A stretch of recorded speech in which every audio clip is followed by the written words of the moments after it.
A diverse mix of voices leads to better discussions, decisions, and outcomes for everyone. This was said by Sundar Pichai, who's the CEO of Alphabet Inc. and its subsidiary Google. Clearly, the successful executive is expressing a support for workplaces that are made up of different kinds of people with differing perspectives.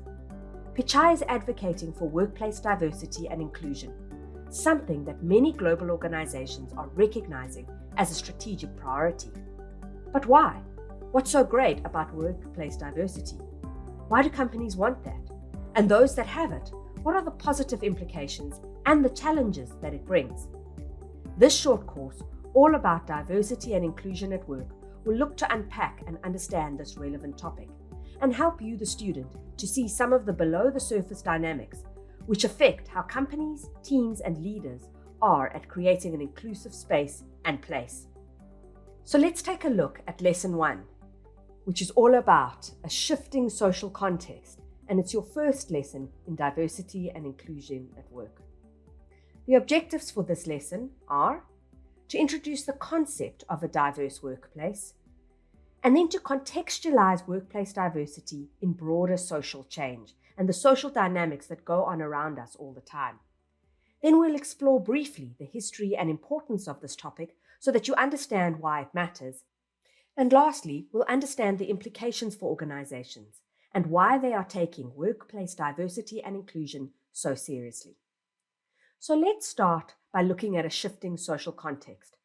Organizations and the places that people work cannot be divorced from broader social society. Work is a huge part of life for most adults, and so the changes and shifts in society inevitably spill into the workplace, and they change how companies behave. This is the starting point of our lesson. The social world has evolved, and that is affecting the world of work. If you look back, the Industrial Revolution created waves of change in society as a whole, as well as the workplace.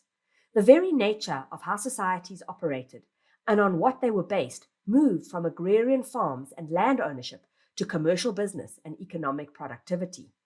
Of course, this forced people to live in cities in order to be able to access the economic opportunities of industrialized work.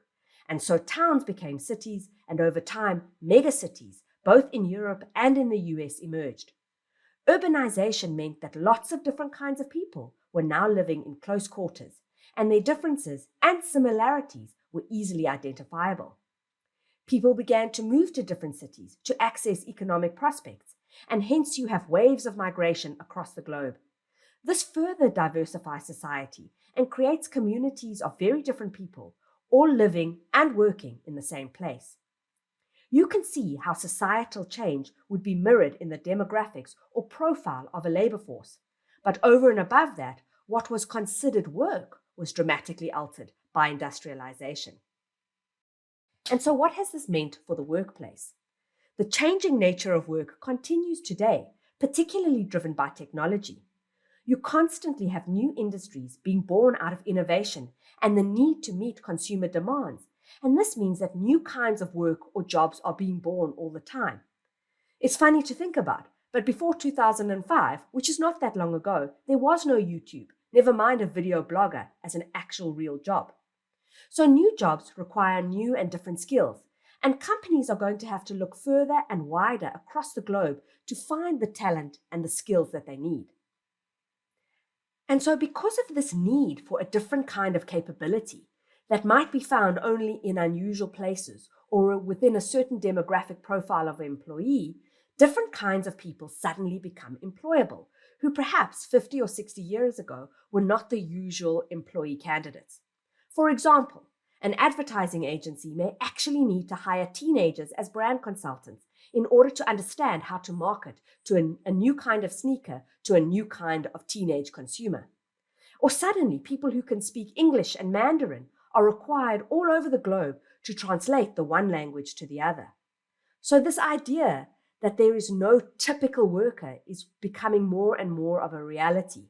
The point I'm making is that not only were workplaces more diverse because of social change and a diversifying society, work itself and the jobs people need to do are also driving the reality that the typical employee no longer exists. Employees come in all shapes and sizes. Workforces need people of all kinds, from a gender, race, age, and ethnicity perspective, but also from a locational and skilled point of view. Companies want to diversify their employee base for good reasons, which we're going to explore a little later on. Now, some of you may be hearing this and thinking I'm romanticizing something, and that in truth, most organizations, especially in the corporate sector, are still very much the same as they've always been. That may be true in some industries, in some countries, and in some companies, because of course there is more progress in some places than others. But here are some undeniable facts to illustrate the point. Did you know that 2 out of 3 job seekers are actually looking to work for a diverse company? It's part of what attracts them to the employer in the first place. They want to work in organizations where there are all different kinds of people. That's part of the employee value proposition, something we learnt about in the Psychology of Organizations course. So it actually is becoming a compelling part of what organizations can offer the top candidates out in the market. Did you also now know that nearly half of the global workforce are women? So it's clear that the world of work is no longer just a realm for the male gender.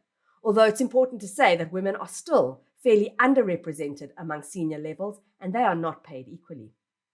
Today, all the people formerly employed, more than half of them were born after 1980. This means that they've grown up with email, internet, and a general reliance on technology. Think about what the ramifications are for the average workforce profile if that's the demographic age profile of more than half of it. Contrast that to someone born in the 1940s or 50s.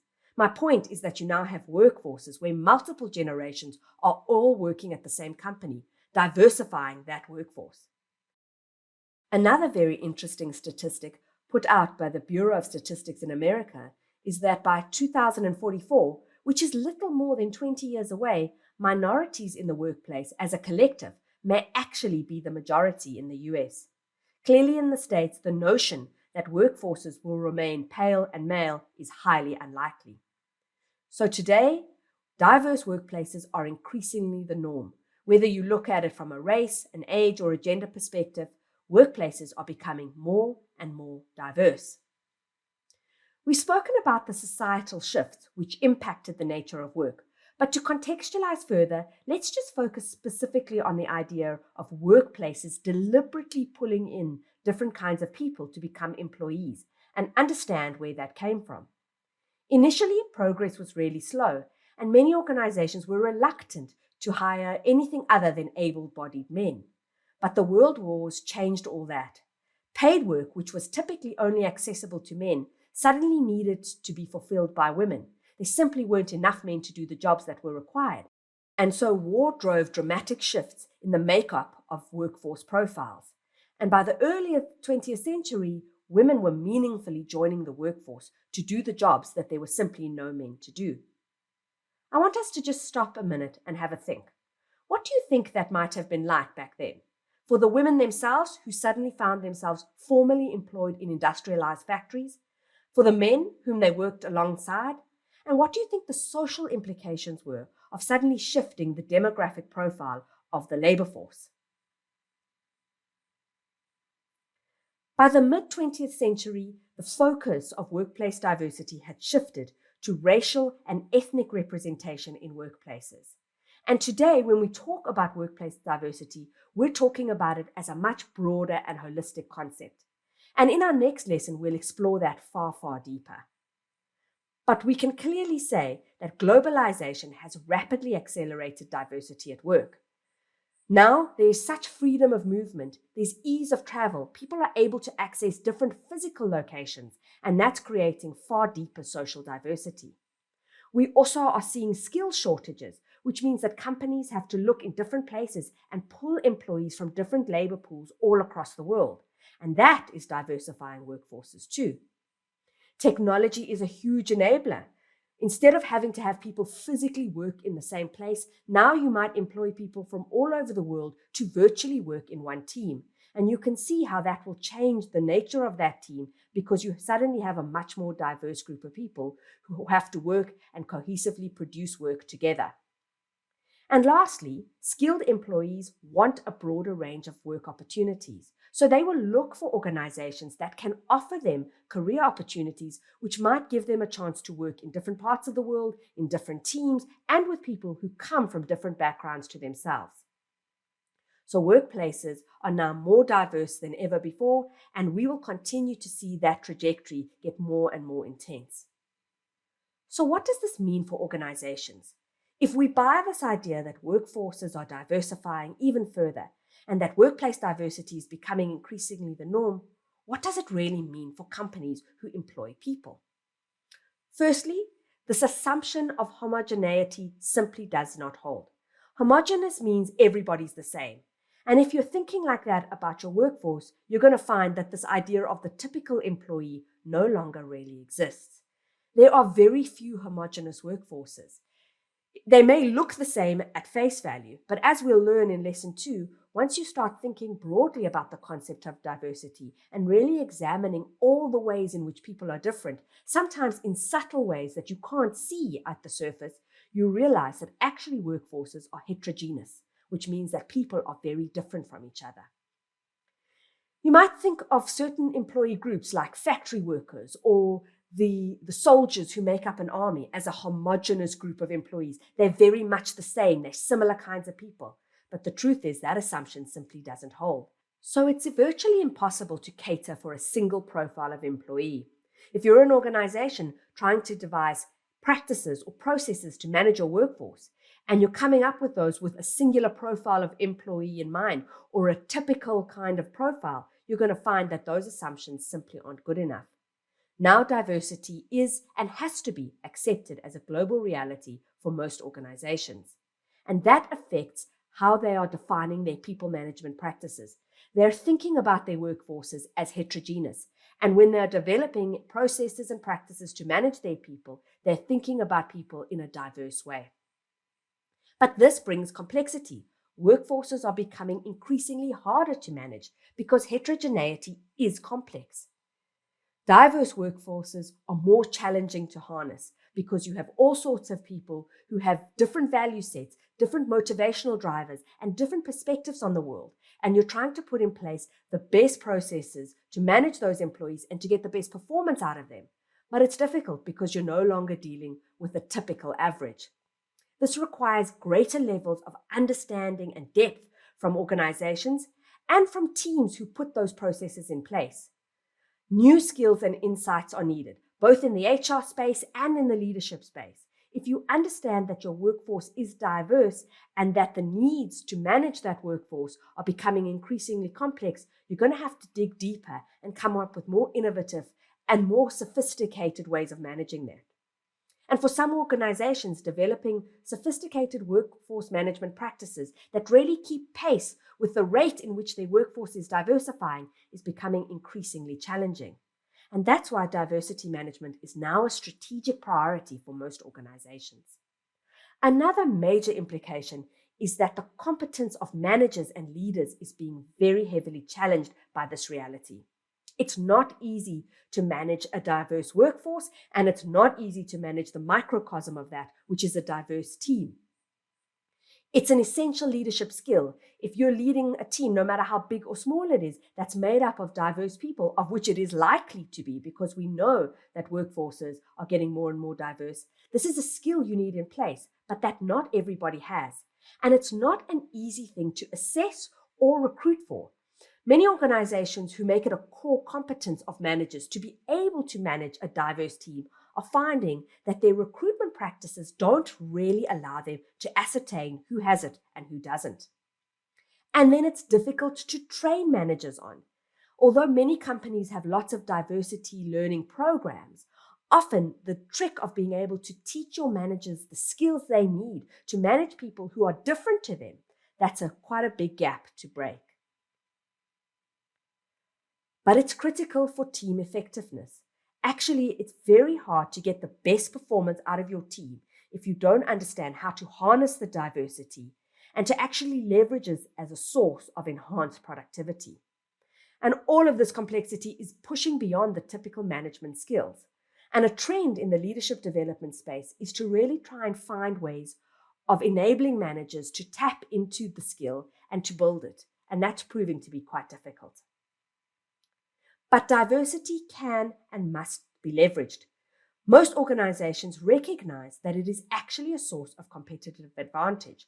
And if you did the Organizations of Psychology course, you'll understand this because we unpacked it in real depth, how and why diverse teams actually perform better. Because of this, it's a source of talent attraction. Companies who can show that they have a diverse workforce and that they are embracing and appreciating diversity can actually use that as a selling point to attract the best talent in the market. People will want to work for organizations who are doing this well. Diversity creates stronger teams. It means that people don't all think the same. They don't all do the same thing. And often that leads to better discussion, better debate, and better solutions. It also means that the social cohesion within the team is strengthened over time, and that boosts productivity. And that's the link between diversity and performance, that actually, in some ways, the more different people are, the better outcome you get in terms of performance, because there's no groupthink, something we unpacked in the Psychology of Organizations course as well. Diversity supports innovation. People are likely to come up with new ideas, new ways of doing things, and suggestions for improvement if they don't all think the same and they don't all have a common view on the world. And that ultimately enhances performance. Because the benefits of diversity in the workplace are numerous, and because companies realize that in order to remain competitive in a global economy, they must capitalize on diverse talent, workforces will continue to become more and more diverse, and organizations will deliberately seek to achieve that. I hope you've enjoyed this first lesson. We've established the historical context for how workforce diversity came into being, and we've also outlined why today it's increasing in prolificness. The key takeaway from our first lesson is that workplace diversity is here to stay, and actually it's on the increase, and that is a desirable outcome for most companies. They want a more diverse workplace, but they need to know how to create inclusivity. So in this lesson, we've just created a broad framework for understanding. And next, we'll unpack what different kinds of diversity really exist in organizations and define what we mean by inclusivity. We'll look at this idea and try and understand why it's so important, but not always easy to achieve. Thanks for joining me. See you next lesson.